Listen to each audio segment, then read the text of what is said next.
They didn't just discourage him, they actively tried to stop him. Studio executives, financial advisors, industry insiders, all telling Clint Eastwood the same thing: this movie would fail. He made it anyway. And what happened next shocked Hollywood. It was early 1990, and a screenplay was making its way through Hollywood, collecting rejection letters like souvenirs.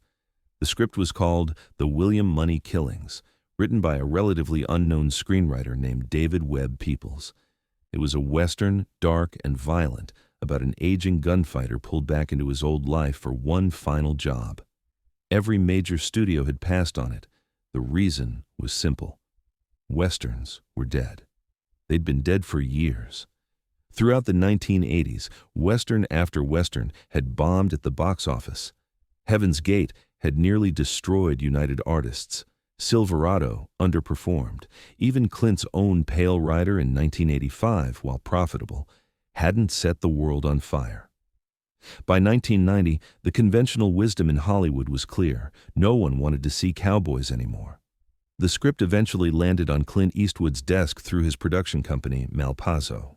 He read it in one sitting. Then he read it again. Something about the story resonated with him. It was about age, about violence, about regret.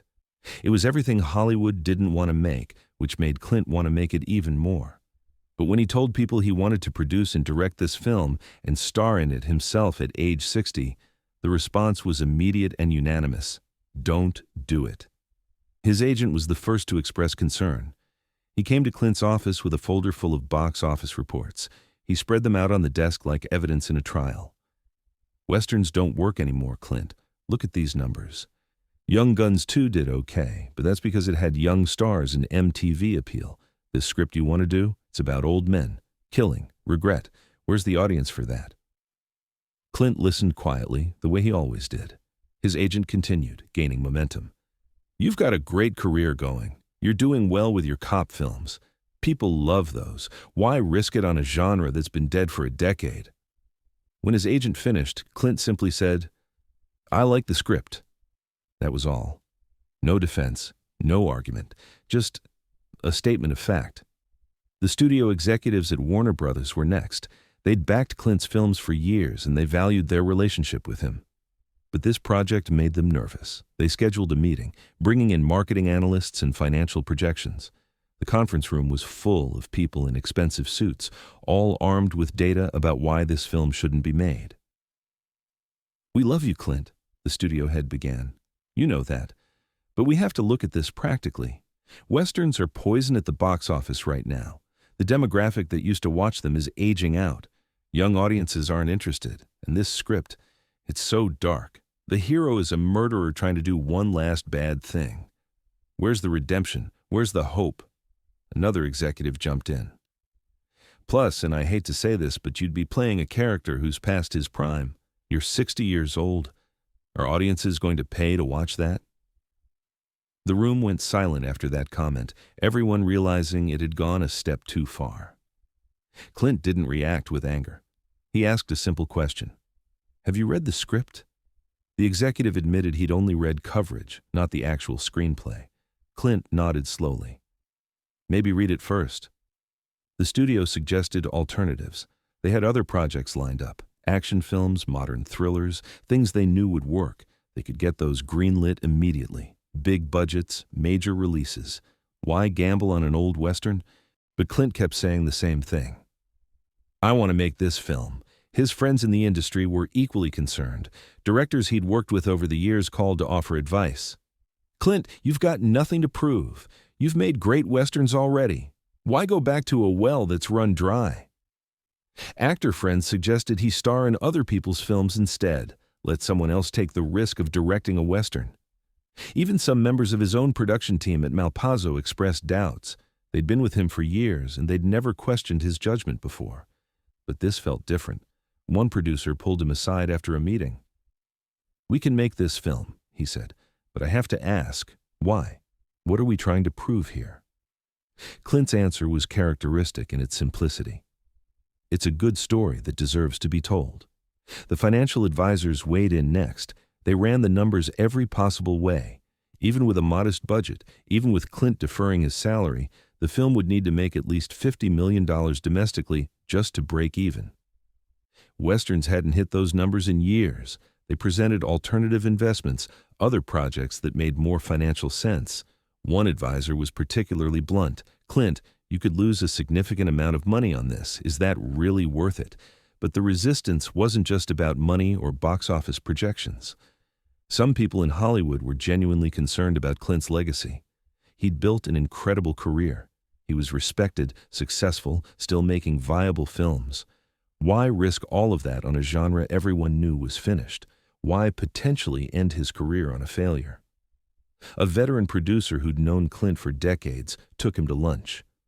"I'm going to be honest with you," he said. "If this film fails, and I think it will, people are going to say you were out of touch. They're going to say you couldn't let go of the past. Is that how you want to be remembered?" Through all of this, Clint remained calm and resolute. He didn't argue. He didn't defend.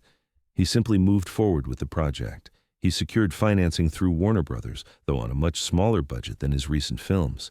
$11 million, modest even by 1991 standards. If the studio was going to let him make this movie, he'd have to do it cheaply. But the resistance didn't stop once production began. During pre-production, studio executives kept suggesting changes. Maybe make it less violent, maybe make the hero more likable, maybe add a younger character that audiences could relate to, maybe set it in the present day instead of the Old West. Each suggestion was politely declined. When filming began in Alberta, Canada in August 1991, some crew members were skeptical. They'd worked on westerns before, and they'd seen them flop. One cinematographer admitted later that he took the job because he needed the work, not because he believed in the project. The attitude on set wasn't hostile, but there was doubt in the air. Clint directed the way he always did, efficiently, quietly, with minimal fuss. He knew exactly what he wanted, but even some of the actors had questions. Gene Hackman, playing the brutal sheriff Little Bill Daggett, asked Clint during rehearsals, "Are you sure audiences are going to accept this? This character is so dark, so cruel. There's no redemption for him." Clint's response was simple. "That's why it's honest." Production wrapped in September 1991. Post-production proceeded through the fall and winter. As the release date approached, August 1992, the marketing department at Warner Brothers struggled with how to sell the film. Early test screenings produced mixed results. Some audiences loved it, others found it too slow, too dark, too old-fashioned. The studio began preparing for a moderate release, nothing like the wide launches they gave their tentpole films. Industry insiders who heard about the test screenings started circulating predictions. Trade publications ran articles questioning whether Clint Eastwood had miscalculated. One particularly harsh piece suggested that the film represented the last gasp of a dying genre by a director unwilling to accept that times have changed. Warner Brothers, hedging their bets, scheduled the release for early August, a dumping ground for films the studio wasn't confident about. Summer blockbuster season was winding down. This was when studios released movies they needed to get into theaters but didn't expect much from. The final pre-release meeting at Warner Brothers was tense. Marketing presented their modest campaign. Publicity outlined their limited press strategy. Everyone in that room was preparing for a film that would come and go quietly. One executive asked Clint if he wanted to do extensive publicity to try to boost opening weekend numbers. Clint declined. "The movie will speak for itself." Unforgiven was released on August 7, 1992. The first weekend box office numbers came in, $15 million, respectable but not spectacular. The studio executives nodded, their expectations confirmed. A decent opening, probably a quick fade. They'd break even, maybe make a small profit. It was better than the disaster some had predicted, but nothing special. Then something unexpected happened. The film didn't fade. The second weekend, it dropped only 20%, unusual for a Western. Critics' reviews started appearing, and they weren't just good, they were rapturous. Roger Ebert called it a masterpiece. The New York Times declared it the finest Western since the genre's heyday. Word of mouth began building. By the third week, Unforgiven was still in the top 5 at the box office. By week 4, it was expanding to more theaters instead of contracting. The studio, seeing what was happening, shifted strategy completely. They poured more money into marketing. They pushed for award consideration. The film they'd been ready to write off was becoming a phenomenon. The financial results came first. Unforgiven went on to gross $101 million domestically, more than double what the financial advisors had said was impossible for a Western. Worldwide, it made $159 million against its $14 million budget. It was one of the most profitable films of 1992, but the real vindication came on March 29, 1993, at the Dorothy Chandler Pavilion in Los Angeles, the 65th Academy Awards. Unforgiven had received 9 Oscar nominations, and people were taking it seriously. The same industry that had told Clint not to make this film was now celebrating it. The awards started coming early in the night. Best Supporting Actor for Gene Hackman. Best Film Editing. As the evening progressed, it became clear this wasn't just recognition. It was a sweep. When Jack Nicholson opened the envelope for Best Director and read Clint Eastwood's name, the pavilion erupted. The standing ovation lasted more than a minute. Clint walked to the stage, humble as always, and gave a characteristically brief acceptance speech. But there was one more award. Best Picture. When Unforgiven won, Clint returned to the stage.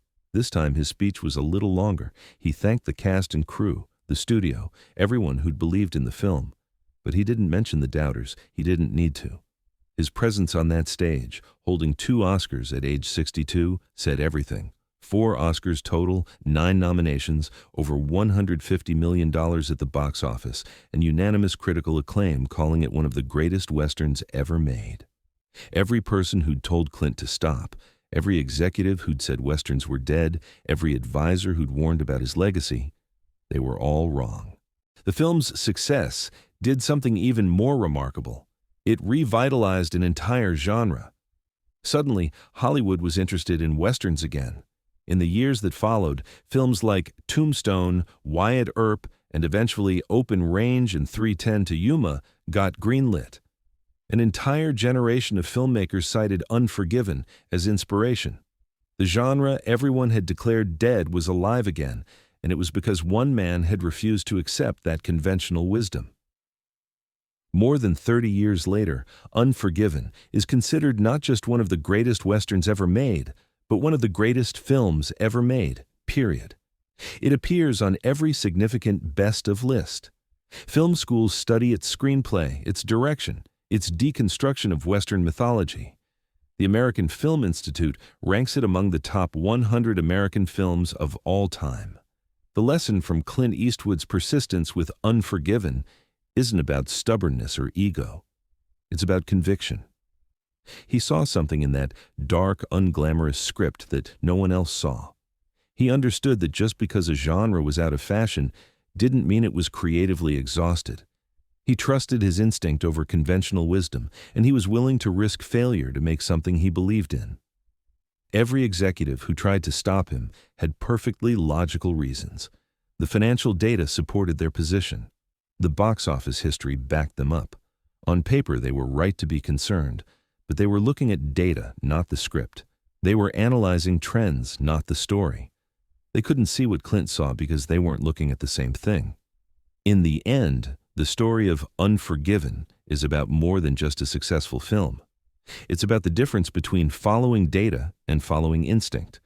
It's about having the courage to pursue something you believe in, even when everyone with authority and expertise is telling you you're wrong. It's about understanding that sometimes the safest choice is the riskiest one, and the risky choice is the one that matters. They told him to stop. He didn't. And he was right.